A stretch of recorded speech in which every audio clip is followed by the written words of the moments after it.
Hello, Galaxy! I'm Chris Pirillo, and you can ask me anything. Go ahead. I'll wait. Just like I waited last week, I'm still kind of waiting because I kind of threw it out there, an opportunity for you to ask me anything, and by doing so, dictating the type of video I would do in the next week, today. But unfortunately, most of you, and when I say most, I mean 90% of you could not follow that direction. And I'm not trying to be flippant with this, I'm just giving you another opportunity to AMA. Ask me anything. So, there you go. Ask me anything. I'll wait.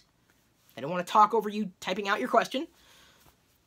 Just like I tried to do last week, I'm trying to move you along ever so gently.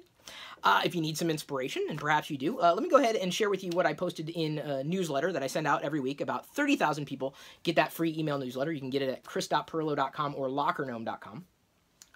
To patrons who support any of my tech perspectives, opinions, discoveries, I gave Why Don't You Need Access to Broadband? Is it safe to trust Consumer Reports for Tech? How tech giants are monopolies? Major drone warning from the real tech experts, and what's it like to be a male in tech? Those 5 exclusive posts went out to those who support me on chrispirillo.com, and then on creatoradvocate.com, a separate endeavor that is meant to take my entrepreneurial experience and bundle it specifically for those who are trying to be independent creators or just entrepreneurs themselves. I gave how to work when you're not working, what subscribers do and do not want, how to weed out bad deals, specifically business deals. This is a creator's true competition, and I dive deeper into that topic. And then tips for managing tasks effectively. So chrispirillo.com patrons and creatoradvocate.com supporters got that content. So I'm constantly addressing questions, constantly. And I thought I would do this for the greater part of the community who has been following me over all this time, for whatever reason. So if you want me to talk about something you want me to talk about, the way to do it is to ask me anything. It's so easy. It really genuinely is. I can't promise to answer everything, but I am genuinely curious to know what your questions are. So the questions that I did get, I will do my best to address here if I can find them. Where did I put them? Oh, they were just, one scroll down. Web Duelist asked, and this is a good question because it's not a simple question, and it's not one that you could easily find in search, or a question that I've already addressed, however many times over. This is a serious question, I believe. How do you not age? He says, effectively, or she says, I look the same as I did like a decade ago. So here's my belief. This is my understanding of why it seems that I don't age. And just to put your fears at rest, I am not a vampire that I know of. I have a pulse. I can see my reflection in the mirror. I think a large part of it has to do with my genetics. Specifically from my mother's side of the family, yes, we all age, but my mother, at her age, and she is older than me, and that's all I'm going to say, she doesn't seem to age as visibly as I've seen others, specifically females, age at the same age. So I think a large part has to do with the genetics on my mother's side. I could be completely wrong, but that's my belief. Now, I could also tell you why I further believe that it doesn't seem like I age as much. Some people remark on this. I still get ID'd, and I'm very happy for that. Extraordinarily happy that I still get ID'd for things. One of the reasons I believe that I've been able to maintain this image, so to speak, is not because I've tried. Because honestly, I don't think I've ever tried. I don't believe in lotions and potions and creams and any of that. So I don't have a special treatment. I don't have an evening routine, a morning routine. I also am very careful about what I eat. Now, this is kind of going to dovetail into another question that I wanted to address this week that wasn't directly asked by the community, but it is being asked. The second reason is because I'm very careful about what I eat, what I drink. So yes, I have had plenty of coffee over the past 20 years, and yes, I have drank alcohol, not to excess, but I have generally for the past 20 years, stayed away from overly processed foodstuffs, food that might come in a box, specifically anything that might be overloaded with sugar or, let's say, trans fats, anything artificial. That's not to say that they were completely off my plate, because that certainly wasn't the case. I have enjoyed, fun snacks in the past. Again, having certain guidelines and just not making that stuff, that junk really, a staple of my dietary lifestyle for pretty much 20 years. And that's, I think, is certainly a contributor to how it is that I look, right? The old saying was, you are what you eat. Now, I don't want to go into if that is valid or not valid. I do believe, though, that who you are could very well be dictated by what you ingest, because that's your fuel. And not all fuel was created equal. You could eat, let's say 2,000 calories worth of spinach, or 2,000 calories of potato chips. And which one do you think is going to do your body better? I'm not talking about if you like spinach or if you like potato chips. In terms of calories, I think quality does matter. I'm not the only person to assert that. In fact, that has been well documented, well researched, peer reviewed. It's not just a wild assertion. If you drink crap, what do you think your body's going to be? I'm just asking a question, right? I mean, you've got genetics that can propel you only so far. But it's like putting the wrong fuel in the car. Have you ever pulled up to a pump, taking out the pump and sticking it in the car, and then you realized you put diesel in the car instead of unleaded? No, probably not, because you wouldn't want to do that. It would destroy your engine, right? So at least that I know of. And I don't want to go into the weeds here. I'm just talking about giving your body the right fuel for it. So I think a lot of it has been that. I also believe that having avoided the sun for as long as I have, and I try to get at least 5 minutes a day, whether it's sunny or rainy, outside in the elements, if only to try to get the vitamin D that my body might need for the day. It's the best way to get it. Just a little bit of sunshine, not too much. So I never do that in excess. I'm not someone who hangs outside. I'm a great indoorsman, been saying that for years. In fact, some videos I did, if you search for that term, I did those, gosh, so long ago. I was just having fun, right? Being the great indoorsman. So I don't expose my body to undue elements that may cause aging, right? That's been seen, specifically with those who might want to be tan. I've obviously never had that problem. I never wanted to be tan. It's not a goal of mine. So, I've done my best to take care of myself, because this is the only body that I have. My body is my temple. I respect my body enough to give it what I believe it needs, what I believe it deserves. And that is going to dovetail into a second question that wasn't directly posed, as I mentioned, by the community, but apparently when we were doing some research, like, what do people want to know? And if you go to Google, the famous autocomplete, you can search and you get a handful of responses in the search, but you type in Chris Pirillo and then watch what autocomplete does with Google. And one of the terms was Chris Pirillo vegan, so apparently that's not populating. But another one was Chris Pirillo gives up bacon, or Chris Pirillo gave up bacon. Like, you really wanted to know, have I given up bacon? Is this a permanent change, or is this just something that's, going to be a position that I'm going to reverse myself on?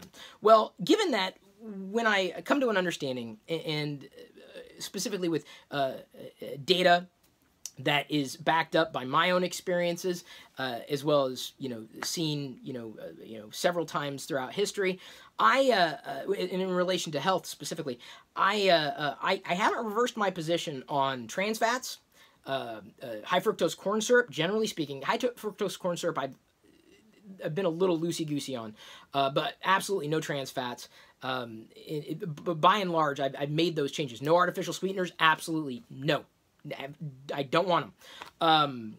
So I haven't reversed my position on any of those things, because I've yet to see documented proof that they were good for you. Because generally speaking, they are not, or certainly not as good for you as something that may occur in nature. So did Chris Pirillo give up bacon? Yes, he did. Did Chris Pirillo go vegan? Yes, he did, specifically following a whole food plant-based lifestyle. This is something that I've done videos on for the past month. I've been doing them once a week. I may end up just doing a vegan vlog update once a month rather than every week. Even though I know a lot of people are interested in my experiences and discoveries, this is kind of the vegan vlog for this week, and that's me basically saying I may do a vegan vlog once a month moving forward. But yeah, I gave up bacon. Not because I suddenly did not like the flavor. Not because of religious reasons. Not because I didn't enjoy it. Because I will tell you, I did. And the moment I stopped enjoying it was... You're not going to believe this. The moment of a certain scene in a movie, Okja. If you haven't seen the movie, you may want to watch it. I didn't enjoy the movie as much as others did. I thought it was really weird. I didn't know what the movie wanted to be. Is this like a parody, a satire? Is this, serious? Is it a comedy? Where is this? It seemed to be, like every character was a pastiche of a personality type. But it was difficult for me to really latch onto the movie. But one scene in particular struck me so hard that, I'm not joking, I cried. And it was like, it wasn't like a tears like, no, you're crying, I'm not crying, you're crying. It wasn't, did someone put onions in the room? It wasn't that. I mean, I cried. I felt it. It hurt. Because this is something that is so difficult to explain. But, the feeling of just knowing that I aided and abetted an animal's death, I can't live with. Not anymore. And as much as I had a cognitive dissonance, and as much as many people will continue to believe that they need that, and they want that, and they love that, my life is not worth any more than the death of an animal, a needless death of an animal. I don't need bacon. I don't love bacon more than I would love an animal. If I saw that pig up close and in person and it was injured, what would I do? Would I slaughter it and eat it for food if it could be saved? I'd try to find help for it. That's me. I've always, loved animals as much as anybody might, but the bacon's not worth it. It's not worth knowing what a pig can endure. And yeah, I absolutely believe that animals have feelings and emotions. And I would no more, take Wicked or Pixie to slaughter, to eat them, than I would an animal that I don't know. So if I don't need an animal product, and a human being can actually be hurt by the way the product is made, and by and large, and we don't need animal protein to survive, as much as so many people want to believe that, it's apparently not the case. And I've talked about that in the vegan blog, so I'm not going to dive too deep into it. But I don't want to eat if it means that an animal had to die to bring me something that I didn't need, or was treated in such a capacity directly in relation to that product. I don't want to be a part of it. And I guess by doing so, and this has been shown statistically, I'd have to pull the stat exactly, so I don't want to name a specific number, but if I could save just one animal's life by no longer ingesting any kind of animal product, we're talking meat or beef, chicken, eggs, milk or dairy, then I think it's worth it. My life's not any greater than another's just because I have sentience. That gives me one thing that they may not have or they may have, and that is compassion. Compassion is more important than bacon. That's my perspective. That's my opinion. But a lot of people are asking, did I give up bacon? I did, and that's permanent. I'm done. I'm done. I have this switch in my head. It's just like flip on and off. And I could continue to ignore my feelings, and I could continue to ignore what happens to animals, specifically if we're talking bacon, pigs or hogs. These animals are treated so poorly. And marketing terms are slapped on top of food products, animal food products, to make us as consumers feel better. But you don't feel better when you see what happens and how they're treated. Because they're not animals when they're treated that way. They're treated as food products. They're simply products. I'm not going to sit here and argue that they have a soul. I don't know. It's not for me to decide that. It's not for me to even argue that. It's just I know they're living beings. It's not worth it to me.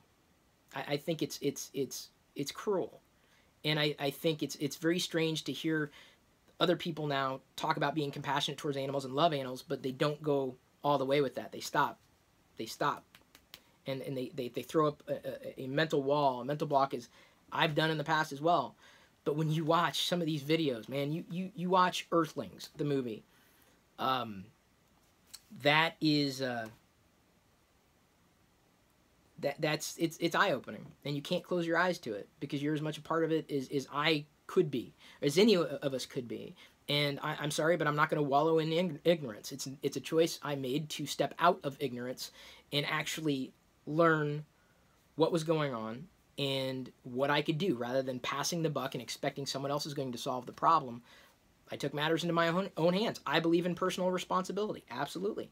I'm not here to dictate what your choices are. I'm not here to tell you what to do or how to feel. No one can do that. I can just tell you that, yes, the answer to the question is I'm done with bacon. It's not worth it, because I have something that, it's not just a word to me. Compassion is real. And it's not worth it. I don't need it. And I wish I could explain the feeling. I can only explain facts.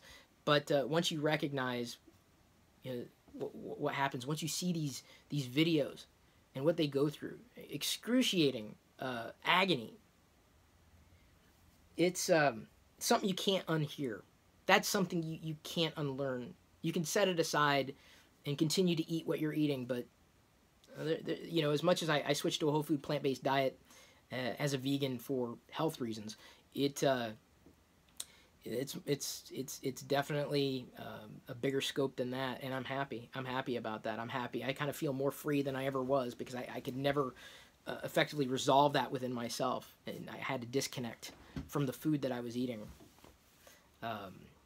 And I'm done with that disconnect. I reached a point in my life that it doesn't make any sense. It's crazier to eat animals, in my estimation, than it is to not eat animals. It's crazier to lock up, you know, any animal effectively and keep them there specifically for your benefit if you don't need to, and I don't need to. That's my perspective. You know, that's my feeling. That's my opinion, but that's all I have. It's one of the reasons why I say AMA. Ask me a question where I can give you my feeling. Ask me a question where I can give you my perspectives, my opinions, my thoughts.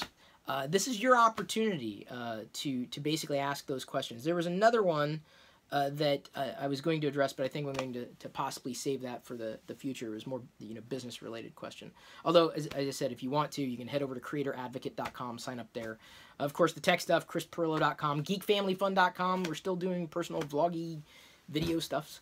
Feel free to follow me throughout social. I'm constantly sharing things on just about every given platform. But I really do want to encourage you to give me feedback, sure, but really take this as an opportunity to get what you want from me. Ask me anything. AMA. And even if you can't, may the force be with you.